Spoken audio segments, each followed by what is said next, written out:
안녕하세요. 봉수행입니다.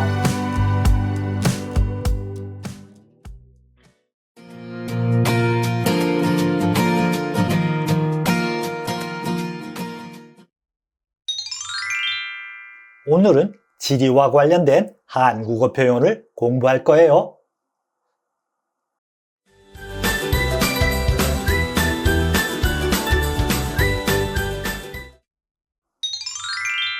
먼저 지리와 관련된 어휘를 공부해요.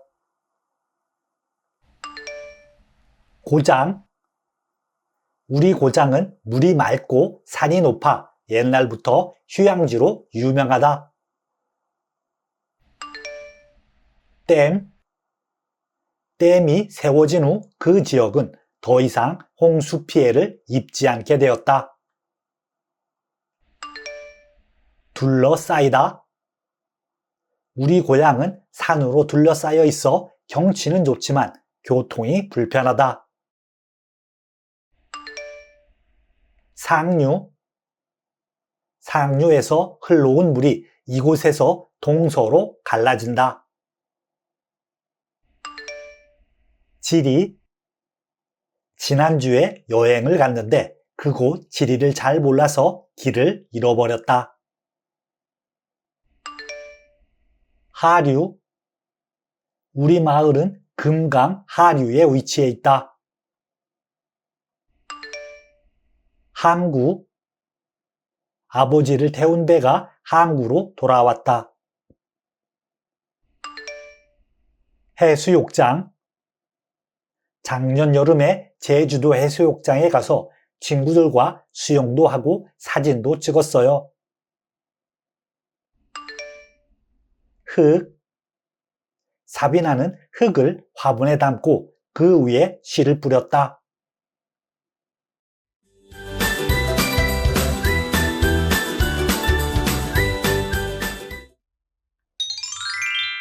이번에는 경제와 관련된 어휘를 공부해요.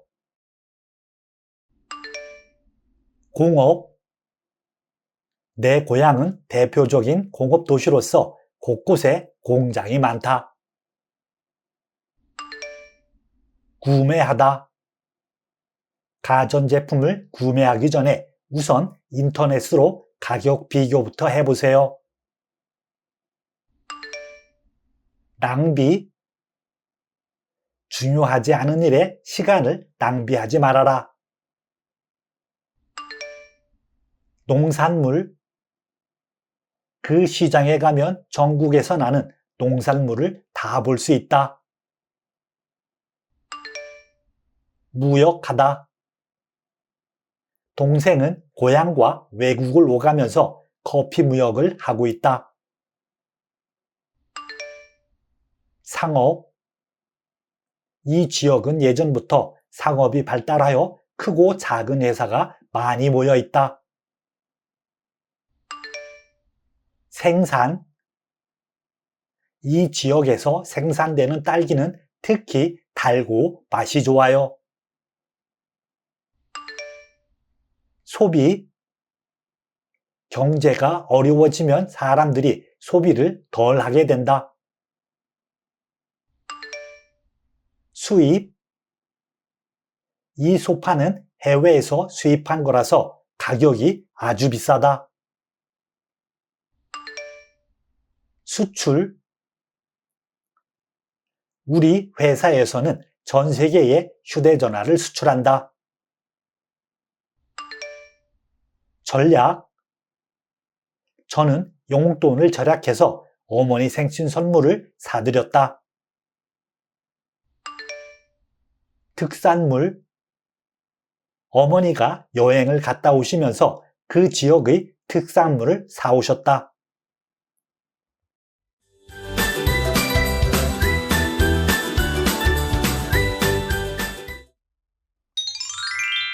첫 번째 문법은 마지막으로 더해지는 하나임을 나타내는 마저입니다.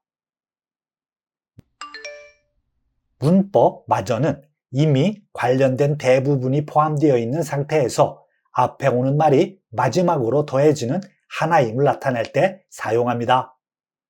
예를 들어 볼게요. 알레르기 때문에 좋아하는 음식마저 마음대로 먹을 수가 없다. 이 문장은 이미 다른 음식들을 못 먹은 상태에서 가장 좋아하는 음식이라는 마지막 하나까지도 마음대로 먹을 수 없음을 나타냅니다. 이와 같은 경우 문법 마저를 이용해 음식을 음식마저와 같이 바꿀 수 있습니다.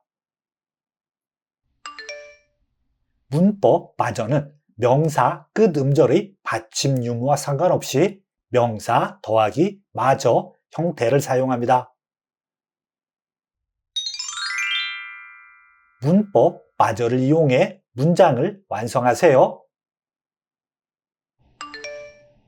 가장 친한 친구마저 그 사람의 곁을 떠났다. 이 문장은 이미 주변의 많은 사람들이 떠난 상태에서 가장 가까운 친구라는 마지막 사람까지도 곁을 떠났음을 나타냅니다. 이와 같은 경우 문법 마저를 이용해 앞에 오는 말이 마지막으로 더해지는 하나임을 나타낼 수 있어요. 이 문법은 명사 끝음절의 받침 유무와 상관없이 명사 더하기 마저 형태를 사용합니다. 그래서 명사 친구와 마저를 결합해 친구마저가 됩니다. 집 컴퓨터가 고장이 났는데 노트북마저 켜지지 않는 바람에 과제를 못했다. 이 문장은 집 컴퓨터가 이미 고장난 상태에서 마지막 남은 전자기기인 노트북마저도 켜지지 않아 과제를 하지 못했음을 나타냅니다. 이와 같은 경우 문법 마저를 이용해 앞에 오는 말이 마지막으로 더해지는 하나임을 나타낼 수 있어요. 이 문법은 명사 끝 음절의 받침 유무와 상관없이 명사 더하기 마저 형태를 사용합니다. 그래서 명사 노트북과 마저를 결합해 노트북마저가 됩니다.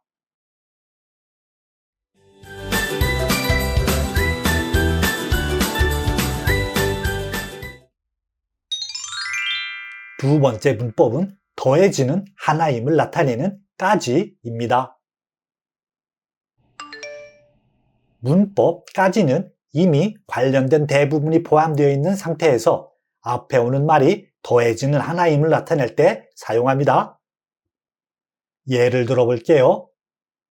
그 가수는 노래도 잘 부르는데 춤까지 잘 춘다. 이 문장은 이미 노래를 잘 부르는 상태에서 춤이라는 또 다른 장점 하나가 더해짐을 나타냅니다. 이와 같은 경우 문법 까지를 이용해 춤을 춤까지와 같이 바꿀 수 있습니다. 문법 까지는 명사 끝 음절의 받침 유무와 상관없이 명사 더하기 까지 형태를 사용합니다. 문법 까지를 이용해 문장을 완성하세요. 너는 사과를 껍질까지 먹니? 이 문장은 사과의 알맹이뿐만 아니라 껍질이라는 부분까지 더해서 먹는지를 물어보는 것을 나타냅니다. 이와 같은 경우 문법 까지를 이용해 앞에 오는 말이 더해지는 하나임을 나타낼 수 있어요. 이 문법은 명사 끝 음절의 받침 유무와 상관없이 명사 더하기 까지 형태를 사용합니다. 그래서 명사 껍질과 까지를 결합해 껍질까지가 됩니다. 폭설로 기차까지 못 다니게 돼서 오늘 못 가겠어. 이 문장은 눈 때문에 다른 교통수단도 이용하기 어려운 상황에서 기차라는 수단까지 더해져서 운행하지 못하게 되었음을 나타냅니다. 이와 같은 경우 문법 까지를 이용해 앞에 오는 말이 더해지는 하나임을 나타낼 수 있어요. 이 문법은 명사 끝 음절의 받침 유무와 상관없이 명사 더하기 까지 형태를 사용합니다. 그래서 명사 기차와 까지를 결합해 기차까지가 됩니다.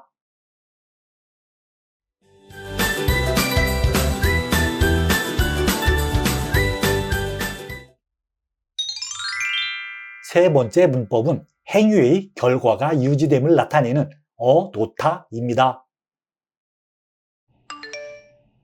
문법 어노타는 앞말이 가리키는 행위의 결과를 그대로 유지함을 나타낼 때 사용합니다. 예를 들어 볼게요. 어제 내가 사놓은 과자를 동생이 다 먹었다. 이 문장은 과자를 사다라는 행동을 완료하고 그 사둔 상태가 그대로 유지되어 있었음을 나타냅니다. 이와 같은 경우 문법 어노타를 이용해 사다를 사놓은 과 같이 바꿀 수 있습니다. 문법 어노타는 동사의 어간 끝 음절 모음이 아 또는 오일 경우 어간 더하기 아노타 형태를 사용합니다. 그리고 모음이 아 또는 오가 아닐 경우 어간 더하기 어노타 형태를 사용합니다. 하다로 끝나는 동사는 해노타를 사용합니다. 문법 어노타를 이용해 문장을 완성하세요. 꽃을 사서 꽃병에 꽂아 놓았어요. 이 문장은 꽃을 꽃병에 꽂다라는 행동이 완료된 후 그 꽂혀 있는 결과가 그대로 유지되고 있음을 나타냅니다. 이와 같은 경우 문법 어노타를 이용해 앞의 행위 결과가 유지됨을 나타낼 수 있어요. 동사 꽂다의 어간 끝 음절인 꽃에는 모음 오가 있습니다. 이 문법은 모음이 아 또는 오일 경우 어간 더하기 아노타 형태를 사용합니다. 그래서 어간 꽃과 아 놓았어요를 결합해 꽂아 놓았어요가 됩니다.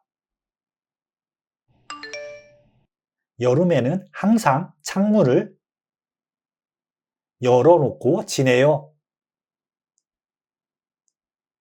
이 문장은 여름에 창문을 열다라는 행동을 한 후 그 열려있는 상태를 지속적으로 유지하며 지냄을 나타냅니다. 이와 같은 경우 문법 어노타를 이용해 앞의 행위 결과가 유지됨을 나타낼 수 있어요. 동사 열다의 어간 끝 음절인 열에는 모음 여가 있습니다. 이 문법은 모음이 아 또는 오가 아닐 경우 어간 더하기 어노타 형태를 사용합니다. 그래서 어간 열과 어놓고를 결합해 열어놓고가 됩니다.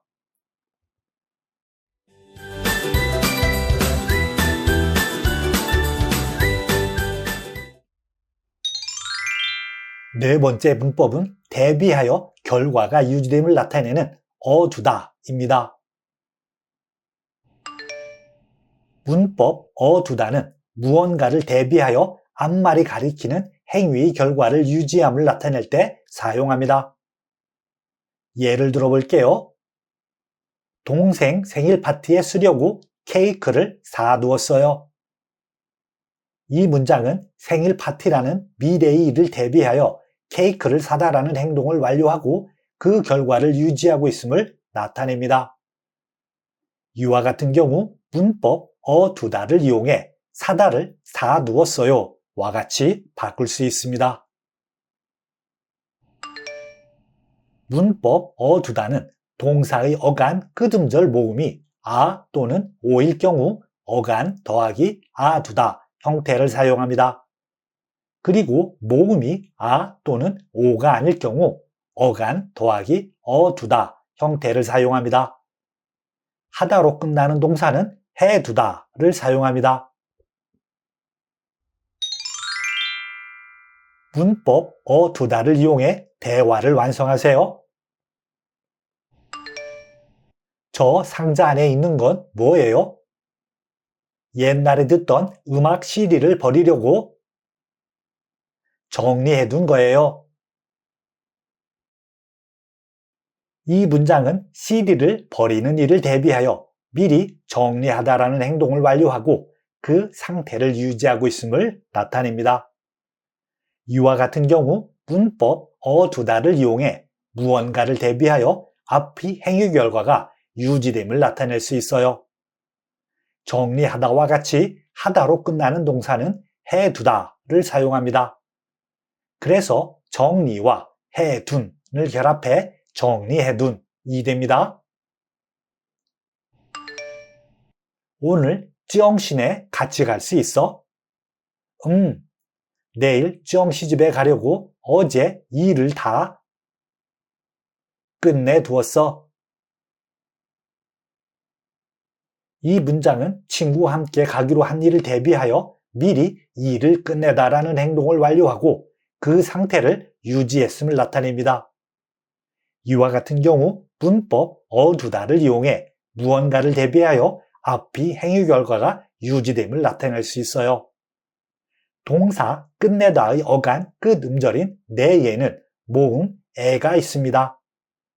이 문법은 모음이 아 또는 오가 아닐 경우 어간 더하기 어두다 형태를 사용합니다. 그래서 어간 끝내와 어두었어를 결합해 끝내두었어가 됩니다.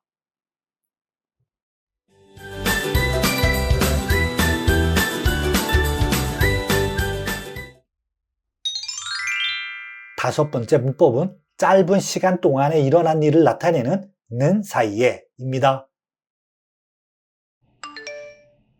문법 는 사이에는 앞절이 내용이 일어나는 짧은 시간 동안에 어떤 일이 일어남을 나타낼 때 사용합니다. 예를 들어 볼게요. 내가 밥을 먹는 사이에 드라마가 끝났다. 이 문장은 밥을 먹는 짧은 시간 동안에 드라마가 끝났음을 나타냅니다. 이와 같은 경우 문법 는 사이에를 이용해 먹다를 먹는 사이에 와 같이 바꿀 수 있습니다. 문법 는 사이에는 동사 어간 끝음절의 받침 유무와 상관없이 어간 더하기 는 사이에 형태를 사용합니다. 단 받침이 니을일 경우 니을이 탈락한 어간 더하기 는 사이에 형태를 사용합니다. 문법 는 사이에를 이용해 문장을 완성하세요. 내가 샤워를 하는 사이에 동생이 몰래 내 옷을 입고 나갔다. 이 문장은 내가 샤워를 하는 짧은 시간 동안에 동생이 몰래 옷을 입고 나갔음을 나타냅니다. 이와 같은 경우 문법 는 사이에를 이용해 앞에 오는 말이 일어나는 짧은 시간 동안임을 나타낼 수 있어요. 이 문법은 동사 어간 끝음절의 받침 유무와 상관없이 어간 더하기 는 사이에 형태를 사용합니다. 그래서 동사 하다의 어간 하와 는 사이에를 결합해 하는 사이에가 됩니다. 친구하고 노는 사이에 어느새 하늘이 어두워졌다.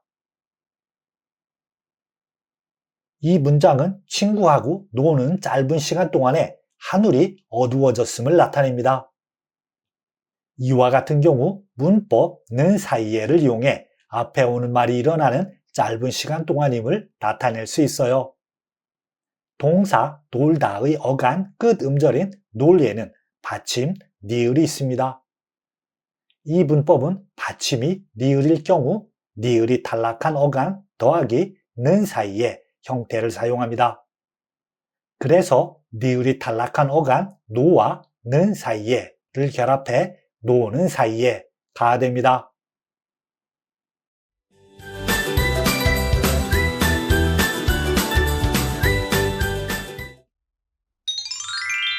지금부터 대화를 들으세요. 도윤 씨와 지연 씨가 대화를 해요. 대화를 잘 들으세요.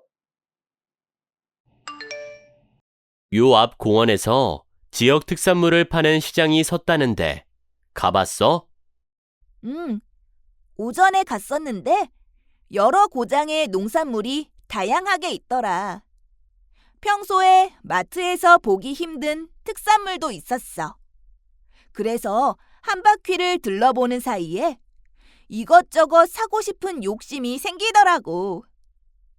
급할 때 쓰려고 지갑에 넣어둔 돈까지 다 쓰고 온 거 있지. 그렇게 살 게 많았어? 특산물이며 농산물 품질이 다 좋아 보여서 사놓고 싶더라. 그리고 직접 농사를 지은 분들이 와서 파니까 더 믿음이 가기도 했고. 특히 사과가 인기가 많았는데 주인이 먹으려고 한쪽에 둔 사과마저 다 팔릴 정도였어. 요즘은 농부들이 생산한 농산물을 직접 판매하는 경우가 많다더니 그런 곳이었구나. 맞아. 그리고 인터넷 사이트에서도 주문할 수 있대.